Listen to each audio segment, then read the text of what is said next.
വല്ലാത്ത സ്ഥലം തന്നെ കേട്ടോ ജയിലെന്ന് പറഞ്ഞാല്. മതിലാന്നേ എന്തിനാ ഇവർ ഇത്ര ഹൈറ്റില് മതിൽ പണിയണ്? എന്തുടാ താൻ പറഞ്ഞ മതിലൊക്കെ കെട്ടില്ലെങ്കിൽ നമ്മളൊക്കെ ചാടി പോരില്ലേ?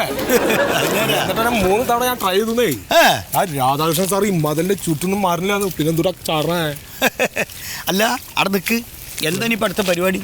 ജയിലിൽ നിന്നിപ്പോ ഇങ്ങോട്ട് പോന്നു. ഇനി അങ്ങോട്ട് എങ്ങനെയാണ് നമ്മൾ കയ്യാന്നുള്ളത് ഇവിടുന്ന് തീരുമാനിച്ചിട്ട് മുന്നോട്ട് പോയാൽ മതി.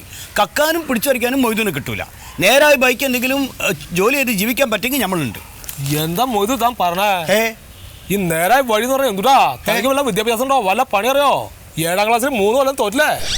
എന്റെ ഭർത്താനം കേട്ടാ വിചാരിക്കും ഈ 10ാം ക്ലാസ് ഫസ്റ്റ് ക്ലാസ്സോടെ പാസ്സായതാന്ന്. മൊയ്തു താൻ എന്തുട്ടാ പറഞ്ഞേ? ഞാൻ വെറുതെ പരീക്ഷണത്തിന് നിന്നിട്ടില്ലാന്നേ. 5ാം ക്ലാസ്സിൽ ഉപ്മാവ് തീർന്നപ്പോ ഞാൻ എന്റെ വീട്ടിലേക്ക് വന്നേ. നിർത്ത്. ഇവിടെ ഇപ്പൊ ഒരു തീരുമാനം എടുക്കണം. അന്റെ ഒരൊറ്റ ഒരാളെ കളിയോണ്ടാണ് ഇപ്പൊ നമ്മൾ ജയിലിൽ കിടക്കേണ്ടി വന്നത്. അന്ന് ആ മാലയും കട്ടിട്ട് നമ്മൾ ബൈക്കിൽ പോകുമ്പോൾ അന്നോട് ഞാൻ മലയാളത്തിലാ പറഞ്ഞേ കട്ട് പോയാൽ മതി. അപ്പൊ അന്റെ ഒരൊറ്റ ബാസിക്കാണ് നമ്മൾ മെയിൻ റോഡിന് പോയത്. അത് ആ കുണ്ടിൽ വീണിപ്പോ ഇവിടെ എത്തിയില്ലേ? 3 മാസം കൊണ്ട് പോയി കിട്ടിയില്ലേ? ഇങ്ങനെ കണ്ണിച്ചോറിലാണ് സംസാരിക്കല്ലോ. ഞാൻ 3 തവണ ആ വഴി കൂടെ ട്രൈ ചെയ്താന്നേ. ഒരൊറ്റ രാത്രി കൊണ്ട് ജപ്പാൻ കുടിവെള്ളക്കാർ ഈ ജാതി ചതി ജയിക്കുന്നു നമുക്ക് വല്ല പിടുത്തണ്ടോ?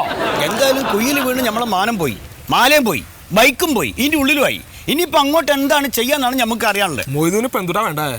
3 നേരം ഭക്ഷണം വേണം, കിടക്കൊരിടം വേണം. വേറെ ഒന്നും വേണല്ലോ. ഞാനൊരു കാര്യം പറ്റേ, നമുക്ക് റോഡിൽ കിടന്ന് എന്തെങ്കിലും ഒരു കുലുമാലി കാണിച്ചിട്ടേ ഈ പോലീസിനോട് പിടിച്ചിട്ട് ഉള്ളിൽ തന്നെ വന്ന് കിടന്നാലോ? നല്ല സൗകര്യമല്ലേ? 3 നേരം ഭക്ഷണം കിട്ടും, കിടക്കാൻ സ്ഥലമുണ്ട്. ഗവൺമെന്റ് നല്ലൊരു സൗകര്യം ഉണ്ടാക്കി തരുമ്പോ നമ്മൾ ഒഴിവാക്കണോ?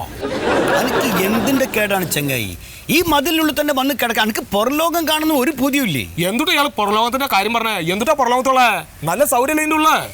നമ്മൾ കണ്ണി കണ്ട ബന്ധുക്കളുടെ മുമ്പിലൊക്കെ ചെന്നത് അമ്മായിന്റെ ഏളാപ്പിന്റെ ഒക്കെ മുമ്പിൽ ചെന്നിട്ട് കള്ളം എന്നുള്ള വിളിയാക്കണോ? സംഗതി നമ്മൾ കക്കുന്നേ വിചാരിച്ച് കള്ളന്ന് വിളിക്കാവോ? പെരയിലൊന്നും പോവാൻ ഞാൻ ഏതായാലും വിചാരിക്കുന്നില്ല. പെരയിൽ നമ്മളെ കയറ്റിയല്ല. നമുക്ക് ഇനി കഴിഞ്ഞു കൂടാൻ എന്താണ് നമ്മളെ മാർഗം? ഒരു കാര്യം മൊയ്തോ നീയേ ക്രിയേറ്റീവ് ആയിട്ടുള്ള എന്തെങ്കിലും ഒരു കാര്യം പറയുന്നേ. ഇംഗ്ലീഷ് ഒക്കെ എന്താ മനസ്സിലാക്കിയേ?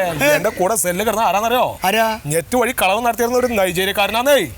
പുള്ളി എന്നെ മൊത്തം ഇംഗ്ലീഷ് പഠിപ്പിക്കായിരുന്നു. ഞാൻ വെറുതെ ഒന്നും ഇല്ലട്ടോ. ഞാൻ നമ്മുടെ മാല പിടിക്കണം മാസ്റ്റർ പീസ് ആണ് പറഞ്ഞു കൊടുത്തിട്ടുണ്ട്. വേണി പൊട്ടിച്ച് ജീവിച്ചോട്ടേ. അവന്റെ ഓന്റെ കൂടെ അവിടെ കഴിഞ്ഞൂടെ? കംപ്ലീറ്റ് ഇംഗ്ലീഷ് പഠിച്ചിട്ട് ഇവിടുന്ന് ഡിഗ്രി അടിക്കാനല്ലോ നമുക്ക്.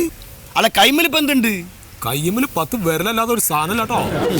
ചൊറിഞ്ഞു കുത്തിരുന്നോ? 10 വിരലുണ്ട്. ചായ കുടിക്കാൻ 10 ഉറുപ്പ്യല്ലേ കൈമില്? അതിനെന്ത് ബൈ ഉണ്ടാക്കുന്നു ആലോചിച്ചോ? എന്തുട്ടാ ഞാൻ കാട്ടണേ? ഇങ്ങനെ മതിയപ്പോരെ ഒരു കാര്യം ചെയ്ത് നമുക്കൊന്ന് നടന്നാലോ? എന്തിനാ ഐഡിയ കിട്ടുന്നേ? നടന്നോട് ഐഡിയ. പ്രിയമുള്ള നാട്ടുകാരെ, നമ്മുടെ തൊട്ടടുത്ത പഞ്ചായത്തായ കൊച്ചാലുമൂടിലുള്ള പാരിജാതൻ സുജാത ദമ്പതികളുടെ വെറും 5 വയസ്സ് മാത്രം പ്രായമുള്ള അപ്പു എന്ന കുട്ടിയുടെ ഹൃദയശസ്ത്രക്രിയയ്ക്ക് വേണ്ടിയുള്ള ധനസഹായ പരിപാടികളാണ് ഞങ്ങളിവിടെ നടത്തിക്കൊണ്ടിരിക്കുന്നത്. അതിൽ നിങ്ങളാൽ കഴിയുന്ന നിങ്ങളുടെ മനസാക്ഷിക്ക് അനുസരിച്ച് ചെറുതായിക്കോട്ടെ വലുതായിക്കോട്ടെ എന്തായാലും നിങ്ങളുടെ ആത്മാർത്ഥമായ സഹായം ഞങ്ങളുടെ ഈ ബക്കറ്റിലേക്ക് നിക്ഷേപിക്കുക. പിന്നെ നേരിട്ട് സഹായിക്കണം എന്നുള്ളവർക്ക് അക്കൗണ്ട് നമ്പർ ഞങ്ങളുടെ കയ്യിലുണ്ട്. അങ്ങനെ വേണമെങ്കിൽ നിങ്ങൾക്ക് സഹായങ്ങൾ എത്തിക്കാം. നിങ്ങളെല്ലാം ആത്മാർത്ഥമായ സഹായ സഹകരണങ്ങൾ പ്രതീക്ഷിച്ചുകൊണ്ട് ഞങ്ങൾ അടുത്ത കാലത്തേക്ക് കടക്കുകയാണ്.